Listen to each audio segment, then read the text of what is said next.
Yes, hello again. This is Tarot Lesson 164, and I got COVID after Christmas and before New Year. And if you've had it, you know how exhausting it is. So I'm a couple of steps away from being back to normal, but I'm making this video just now. But because I'm not quite right, I've got notes here, and normally I have an idea of what I want to talk about and I just talk. This time I need to refer to these notes because I might sort of blank out or end up with nothing to say. So this is called 2025, and I wanted to look at 4 cards. There's a 2, a 0, I've got 2 and a 5, right? 2025. So I think I'd like to look at this year coming up, but using a couple of major trumps, because we've got the 20 part, which is the 21st century. And so because we've got 20, 18, 19, 20, and so on, we've got the century, which is, so maybe the High Priestess, number 2, and the Fool card, number 0, these 2 cards together provide a background for the whole century. Whereas these 2, the High Priestess for 2 and the Hierophant for 5, that could be 2025, so it's this year.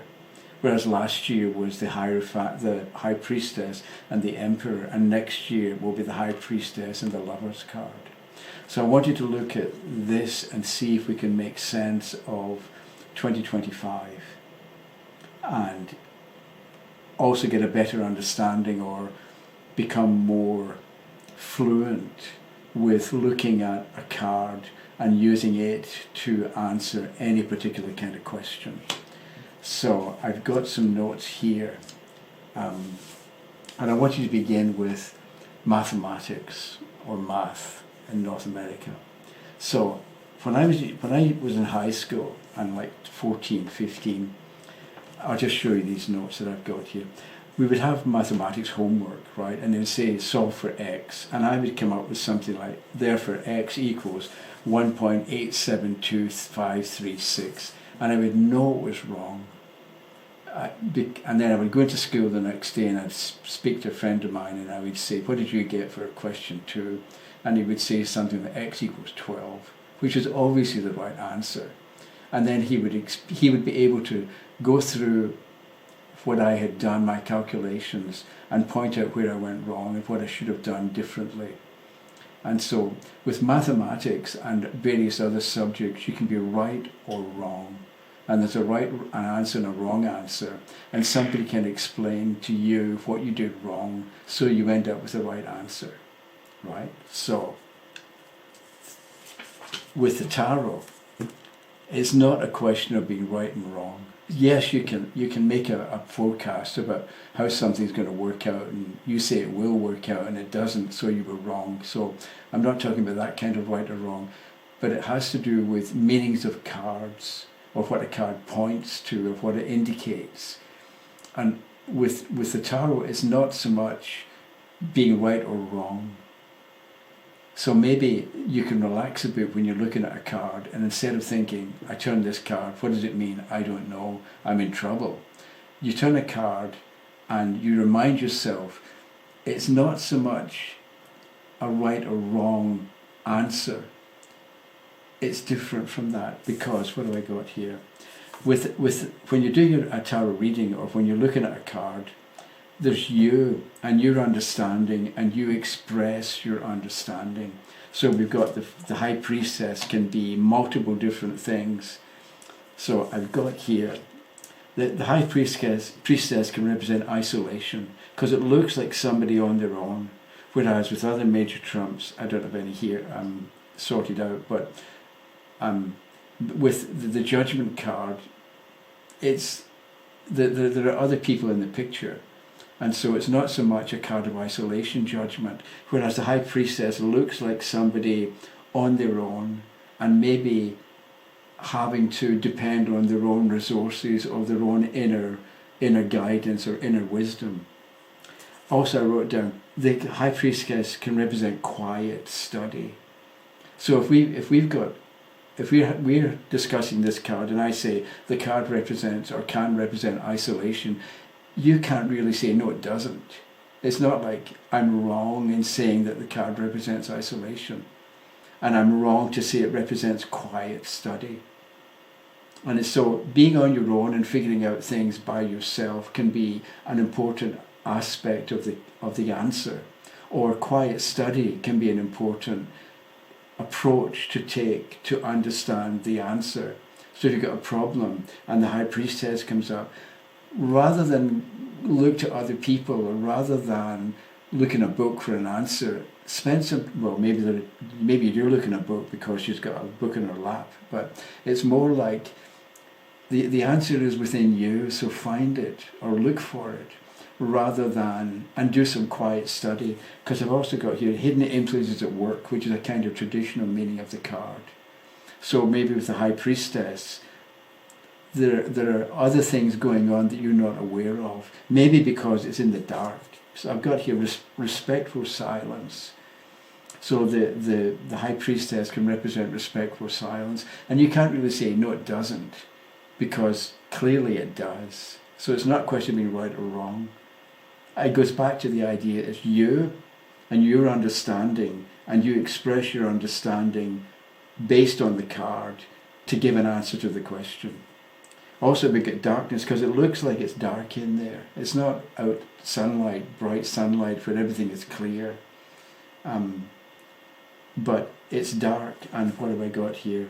A lack of direct light. So maybe the High Priestess represents something that's not in direct sunlight, so it can be hidden or it can be non-obvious. So maybe with the High Priestess, what you do is you look for what isn't obvious, you look for what's not clear or what's not highlighted. And again, to go back to mathematics and my silly answer, well, at one point, whatever it was, it's not so much, you can't look at the card and say, this doesn't represent darkness, because it does. The question then is, which of these different kinds of meanings is appropriate for the answer? And that's on the next piece of paper I've got here. The High Priestess interpretation. What you want to do is, with the High Priestess or with any card, you want to talk about what it indicates and make it meaningful. So being isolated, being on your own, or depending on yourself can be can be meaningful depending on the question. So if you have to, you're involved in a group project, maybe being on your own and being isolated isn't meaningful for the question. What else have I got? But what you want to do is take ideas connected with the card and talk about them so that they're relevant for the answer.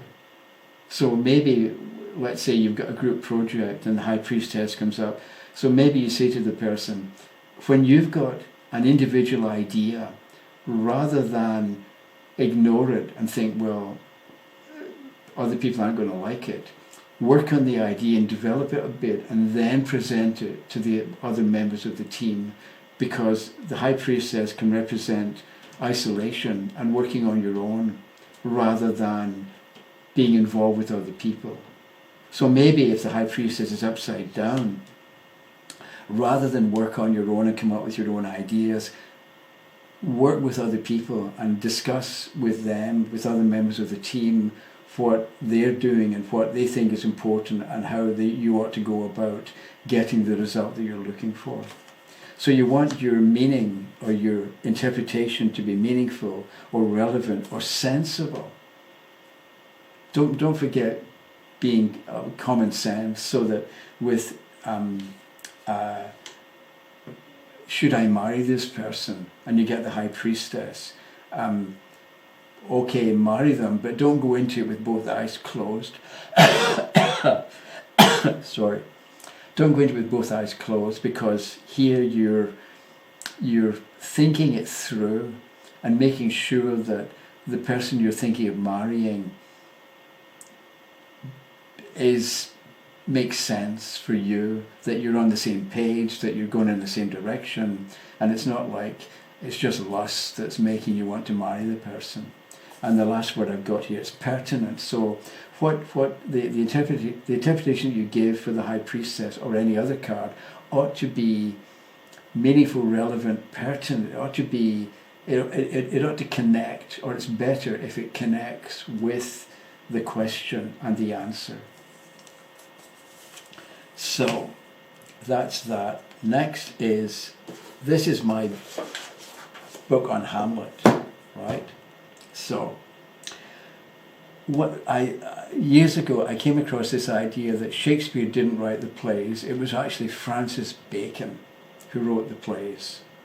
So this makes sense, partly because Bacon was educated and spoke different languages and had a classical education, and there's all sorts of classical references in Shakespeare or in Shakespeare's plays that Shakespeare probably didn't know about. So a Hamlet, what have I got here? A Hamlet, we got towns and cities and villages. A hamlet isn't just the name of the play. A hamlet is a village without a church. So Hamlet is about, what do you do? How do you live if you have no religion, or you have no faith, or you have no explanation of life and its purposes? So the first two people in the play are Francisco and Bernardo, right? F for Francis, B for Bacon, right? And also one of the main characters in the play is Fortinbras, and FORT in French is strong, and BRAS in French is arm, and it's F for Francis and B for Bacon, Fortinbras. Okay, so the first person to speak is Bernardo, B. Bacon, the surname, and it's as if the first person the first question is, who's there? So Hamlet is about finding your identity when you don't have a religious explanation for life and its purposes, among other things.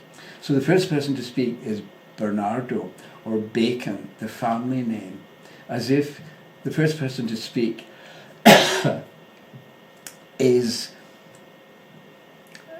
the traditional, conventional side of things. And the second person to speak is Francisco, Francis. So you begin with the long term, or the established authority, Bacon, or B, and then you introduce the individual element of the person, right? So the reason for all that was because we've got 2025, so there's the 20 part. So the first part, 20, is the century, and the 2 and the 0, and it's as if, in the same way that the family name is the established authority or the established way of doing things, so the 20 in 2025, because it lasts for 100 years, right? 2001 and blah blah blah, 2099. We've got this. It's a bit like the High Priestess and the Fool card represent the background for the whole century, and then the 25 part is what we do this year coming up.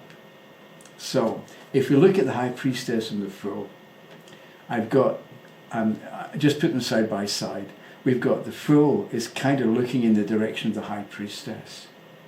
So we've got an awareness of on the part of the Fool for established authority, or for ancient wisdom, or for inner understanding and inner development. And it's a bit like we've got the High Priestess can represent study, deep study, and trying to figure out what's going on and the underlying reasons for things. And then you've got the Fool card that represents seeking, right? Because the Fool can be the seeker, or the person who is looking for answers of their own. So we've got a combination for the 21st century of the established authority and established inner knowledge, but a seeking for it or a searching for it. And the two go together in some way. So we've got, if we begin here, you've got somebody looking for answers, and the answer lies within. So meditation and self-discovery and all the rest of it is his role or his task. Whereas if you begin with the High Priestess, then you've got knowledge that is further developed through unconventional, through taking a chance, taking a risk, or exploring in areas that you haven't explored before. So we've got these two cards together, telling a kind of story about the background maybe for the whole century. And then I don't have a second deck, so I've got these major trumps here. And so if we look here, it's different, but I'm giving an emphasis to not so much the century, but more this year, 2025. So we've got it's different this time. We've still got the High Priestess, but we've also got the Hierophant. So they're kind of similar in a way, in that they probably or ideally deal with spiritual understanding, whatever spiritual might mean. But let's say spiritual is a never-ending, limitless well of knowledge and understanding, and that you keep getting to the bottom of it, but there's always more. And so with the High Priestess and the Hierophant, it's a bit like you're always dealing with more. You never reach the end. Or if you do reach the end, it's really just a new beginning. So we've got a kind of similarity between the High Priestess and the Hierophant. But there are differences, because the High Priestess is solitary. She's on her own doing the studying. Whereas with the Hierophant, it's more formal. You've got somebody who teaches, these two down here, and these two look up to the expert or are looking for formal expert teaching and instruction given by another individual, another human being. Whereas with the High Priestess, she's on her own and she's maybe consulting her inner unconscious mind or her emotional, intuitive understanding or discoveries. So we've got the difference this year, 2025. We've got, on the one hand, we are still looking for deep truth, but this time it's a combination, or we maybe alternate between personal discovery and formal study. And maybe what you've got is, what did I write here? Oh yeah, I wrote down Quakers because a friend of mine when I was in Glasgow, he was a Quaker. And one of the things that he talked about, this goes back years and years, but one of the things he talked about is you go to a Quaker meeting, and it's a friend's meeting house, I think it's called, not a church. It's a friend's meeting house. But what happens there is there isn't one individual who runs everything, like a priest, like here. Somebody who apparently knows everything and passes on his wisdom to these other people. In a Quaker meeting, if you feel motivated to speak, you stand up and you talk. And it's a bit like in the Quaker meeting, there's you and a direct link with God, so to speak. Whereas here, in modern religions, you've got you, and then you've got the intermediary, and then you've got God, right? So they cut out the middleman with the Quakers. And so I forget why I wrote down Quakers, but it's just this idea that maybe the High Priestess is more a direct experience of divine truth or eternally true ideas, whereas with the Hierophant, there's more formal study and learning and accepting, or learning and accepting what has been around for a long time, or what is generally agreed upon as being the truth. Whereas this is more personal, the High Priestess. So it's as if this year we've got two paths we can travel. On the one hand, inner study, inner exploration, and on the other hand, formal education. So what have I got here? Okay, the other thing, one last point here. It's a bit like, if we begin with the Hierophant, you learn in the world, right, the Hierophant, and you judge according to your inner understanding or your inner conviction or your inner insight. So if you begin here, and this can be part of what you do this year, on the one hand you learn in the world, but you're meant to figure it out and judge it according to your own inner makeup, the way you're built. Because that's the thing, we're not born empty. Even though people treat you as if you are empty and try to fill you up with their ideas. We're built a certain way. We've got our own makeup and our own preferences and our own values. And we're meant to live according to them. So, on the one hand, you learn stuff in the world, or you learn stuff, and you're meant to judge it according to your own lights. Whereas, at other times, you will have inner knowledge and insight that you get from the High Priestess. And what are you meant to do? Pass it on to other people. When you discover something that's valuable and useful, I don't think you go out and become a preacher or try and force your opinions down other people's throats. But it's more like, if you do have what you think is genuine insight, rather than keep it to yourself, spread it around. Either start a blog or a YouTube channel, and put it out there and see if anybody likes it, or if anybody agrees, or anybody wants more of what you're offering. Or maybe if what you do is understand that when you have moments of insight, rather than keep it to yourself, pass it on to other people who would benefit from what you discovered. So that is, I finished. So I'll be back in a few days. Ideally, I'll be more clear-minded. I can't think of anything else to say at the moment. I will get onto Substack quite soon, but if you've had COVID, you know how exhausted you are all the time. The only good thing I got from COVID was I had more appreciation and more sympathy for people who are in pain, because I had 4 days of muscle aches and sore back and sore legs, and I don't know how, if you've got pain, I don't know how you can stand it, because I just could not handle it. I was so glad when it was over, but it sort of changes how you have more sympathy for people who are struggling or going through awkward, difficult, painful experiences.